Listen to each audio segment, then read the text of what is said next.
Hello everyone, sweet and salty recipes में आप सभी का बहुत बहुत स्वागत है। आज मैं आम के खट्टे मीठे अचार की बहुत ही टेस्टी रेसिपी आपके साथ शेयर करने वाली हूँ। आम का खट्टा मीठा अचार कई तरह से बनाया जाता है, हर किसी का अपना अलग तरीका होता है। आज मैं आपके साथ अपना तरीका शेयर करने वाली हूँ। इस अचार को हम इंस्टेंट तरीके से बनाएंगे।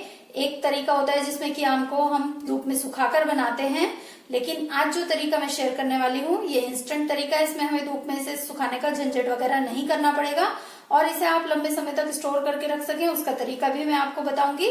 तो चलिए फटाफट से इस बहुत ही स्वादिष्ट आम के खट्टे मीठे अचार को बनाना शुरू कर लेते हैं। आम का खट्टा मीठा अचार बनाने के लिए आधा किलो कच्चे आम लिए हैं। इसे अच्छी तरह से धो लिया और उसके बाद पोंछ लिया है। आप अगर छीलने के बाद इसको धोना चाहते हैं तब भी इसको धोकर और पोंछ अच्छी तरह से लें, इसमें पानी ना रहे। तो इसको हमने पहले से ही धो लिया है और पोंछ लिया है। अब हम इसको छील लेंगे। सारे आम को छील लिया है, अब इसे काट लेंगे। तो पहले इसे इस तरह से काट के देखते हैं। इसमें जाली पड़ चुकी है तो इसलिए ये पूरा नहीं कट रहा है। अगर आम में जाली ना पड़ी हो तो वो आसानी से दो टुकड़ों में कट जाता है। तब आप उसमें से बीच वाला जो व्हाइट कलर की इसमें गुठली होती है उसे निकाल सकते हैं आसानी से। अगर जाली पड़ चुकी है तो आप किनारे से इसका पल्प इस तरह से निकाल लें और गुठली वाला हिस्सा हम छोड़ देंगे। तो सारे आम में से हम पल्प अलग कर लेते हैं। आम का पल्प निकाल लिया है और ये जो गुठली है इसे हम हटा देंगे, ये हम नहीं डाल रहे हैं। अब इसको आप अपने मनपसंद साइज में काट सकते हैं।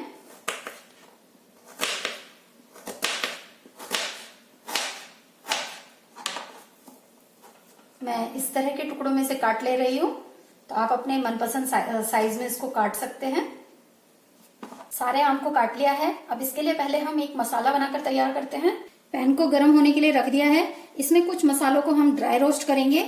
तो इसमें डाल रही हूँ आधा छोटा चम्मच मेथी दाना। मेथी दाना कम ही लें वरना जो हमारा अचार का मसाला है कड़वा हो जाएगा। तो आधा छोटा चम्मच लिया है। इसी के साथ आधा छोटा चम्मच अजवाइन, 2 छोटे चम्मच साबुत धनिया और 2 छोटे चम्मच सौंफ ली है मोटी वाली। इसे मैं 2 तरह से डालूंगी, एक तड़के में भी डालूंगी और एक इस समय मसाले के साथ भी रोस्ट करूंगी। तो 2 छोटे चम्मच है, इसमें से 1 छोटा चम्मच सौंफ मैं इस समय डाल दूंगी और एक को हमने तड़के के लिए बचा लिया है। सभी मसालों को पहले से ही साफ कर लिया था अच्छी तरह से साफ जरूर कर लें। इसे देख लें इसमें किसी तरह की इम्प्योरिटी ना हो।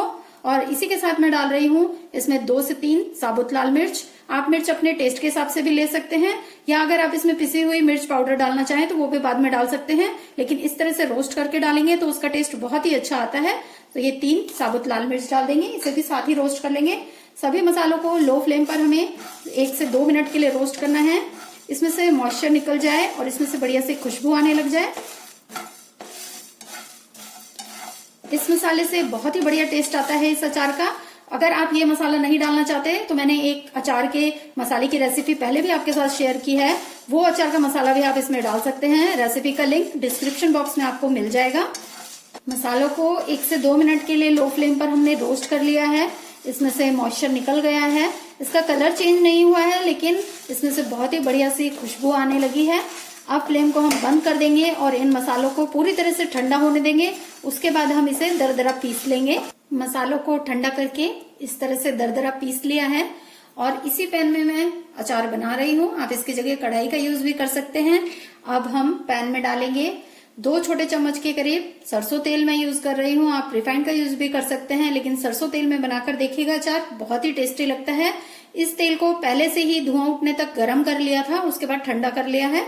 तो ये डाल देते हैं हम और इसको अब हम मीडियम फ्लेम पर गर्म होने देंगे। तेल गर्म हो गया है। अब इसमें डालेंगे जो हमने सौंफ बचा के रखी थी 1 छोटा चम्मच, वो डालेंगे। सौंफ को आप दोनों तरीके से डाल सकते हैं, जैसे मसाले के साथ भी पीस सकते हैं और इस तरह तड़के में भी डाल सकते हैं, या आप सिर्फ किसी भी एक तरीके से डाल लें, सिर्फ तड़के में डाल लें या सिर्फ मसाले में डाल लें, जैसा आपको पसंद हो वैसा आप कर सकते हैं।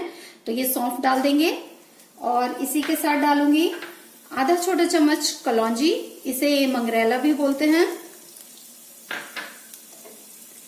इसे चटकने देते हैं। सौंफ और कलौंजी भुन गए हैं। अब इसमें आम जो हमने काट के रखे थे इसे डाल देंगे। अब इसमें डालेंगे 1 छोटा चम्मच सादा नमक।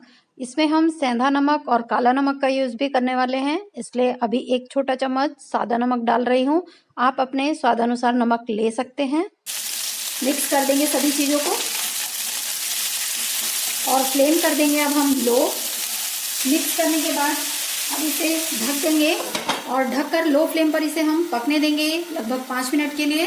ये थोड़े सॉफ्ट हो जाएं हमारे आम, और इसमें पानी बिल्कुल नहीं डालेंगे, ऐसे ही इसको पकाएंगे लो फ्लेम पर। जितने आम हमारे सॉफ्ट होते हैं उतने हम गुड़ का सिरप बनाकर तैयार करते हैं। तो इसे हम दूसरे बर्नर पर शिफ्ट कर देते हैं और इस पर हम रखेंगे ये एक पैन। इसमें डालेंगे आधा कप पानी और इसमें डाल देंगे आधा किलो गुड़। आधा किलो आम लिए थे तो आधा किलो ही मैं गुड़ इसमें यूज कर रही हूँ। थोड़ा सा मीठा ये अचार मुझे अच्छा लगता है। आप अपने हिसाब से कम कर सकते हैं गुड़ की मात्रा, और गुड़ की जगह अगर आप चीनी लेना चाहें तो वो भी ले सकते हैं। गुड़ के साथ ये अचार ज्यादा अच्छा लगता है, तो गुड़ के साथ ट्राई करके देखें। अब गुड़ को हमें सिर्फ पिघलने तक इसको पकाना है, गुड़ इसमें घुल जाए, ऐसा ही इतना ही इसे हमें पकाना है। इसे चाशनी इसकी अभी हमें नहीं बनानी है, तो इसे हम पिघलने तक पका लेंगे। गुड़ पूरी तरह से मेल्ट हो गया है, अब इसे हम हटा लेंगे। इससे ज्यादा इसे हमें नहीं पकाना है, इसकी तार की चाशनी हमें नहीं बनानी है, सिर्फ गुड़ मेल्ट हो जाए इतना ही पकाएंगे। तो इसे हम हटा लेते हैं और आम वाला पैन वापस से इसी तरफ शिफ्ट कर देंगे। 5 मिनट हो गए हैं तो आम को भी एक बार चेक कर लेते हैं। आम में हमने पानी बिल्कुल नहीं डाला था, इसे हम ढककर पकाएंगे तो इसी के भाप में ये पक जाता है।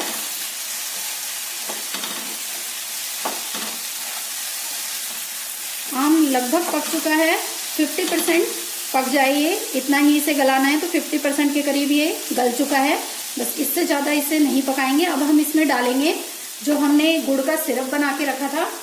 इसे हम छन्नी की हेल्प से छान लेंगे, जिससे कि गुड़ में अगर कोई भी इम्प्योरिटी हो तो वो निकल जाए। एक बार चलाकर अब इसमें हम जो हमने मसाला पीस कर रखा था ये मसाला डाल देंगे, और इसी के साथ डालेंगे आधा छोटा चम्मच काला नमक, आधा छोटा चम्मच सेंधा नमक। इन तीनों तरह के नमक डालने से इस अचार का टेस्ट बहुत ही बढ़िया आता है। आप सिर्फ सादा नमक के साथ भी इसे बना सकते हैं, लेकिन काला नमक और सेंधा नमक अगर आप डालेंगे तो इसका टेस्ट बहुत ही अच्छा आएगा। और नमक आप अपने स्वाद के अनुसार एडजस्ट कर सकते हैं। सभी चीजों को हम मिक्स कर लेंगे और अब हम इसको तब तक पकाएंगे जब तक कि इसमें एक तार की चाशनी ना बनने लगे, और फ्लेम हमें बिल्कुल लो रखनी है, लो फ्लेम पर ही पकाना है इसको। और इसमें जब एक तार की चाशनी बनने लग जाए तब तक हमें इसे पकाना है। अगर चाशनी पतली रह जाएगी तो अचार जल्दी खराब हो सकता है, तो इसलिए इस चीज का आप ध्यान रखें। अब इसे हम धीमी आंच पर पका लेते हैं। चाशनी पहले से काफी गाढ़ी हो चुकी है और आम भी पूरी तरह से पक गए हैं। चाशनी को चेक कर लेते हैं, तो इसको थोड़ा सा इस तरह से हाथ पे लें, ठंडा करें और 2 उंगलियों के बीच में चिपका कर देखें। अगर एक तार बन रहा है तो यानी आपकी चाशनी परफेक्ट है, इतना ही इसे पकाना है। अगर तार इसमें नहीं बन रहा हो तो इसे थोड़ी देर और पकाएं। चाशनी में तार बन चुका है, ये काफी गाढ़ी भी हो गई है और ठंडा होने के बाद ये और भी गाढ़ी हो जाएगी।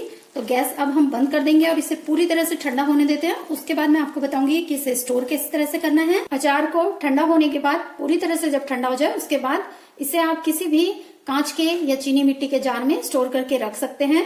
तो इसे स्टोर करने का तरीका यह है कि अगर आप 6 महीने के लिए इसे स्टोर करना चाहते हैं तब आप इसमें 2 टेबलस्पून के करीब व्हाइट विनेगर, सफेद सिरका जो कि हम चाइनीज फूड में भी यूज करते हैं, वो इसमें मिक्स कर लें। तब ये 6 महीने तक बिल्कुल भी खराब नहीं होगा।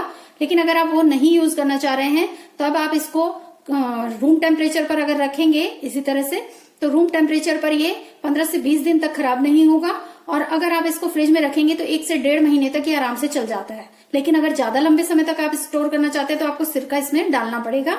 तो इसमें आप 2 टेबलस्पून सिरका मिक्स कर लें, व्हाइट विनेगर। उसके बाद आप इसको आराम से स्टोर कर सकते हैं। पूरी तरह से जब ठंडा हो जाए उसके बाद ही आप इसको चीनी मिट्टी के या कांच के जार में स्टोर करके रखें। तो ये हमारा बहुत ही टेस्टी सा खट्टा मीठा और चटपटा सा आम का अचार बनकर तैयार है। इस रेसिपी को एक बार ट्राई जरूर करके देखिएगा। रेसिपी अच्छी लगी हो लाइक शेयर सब्सक्राइब करना नहीं भूलिएगा।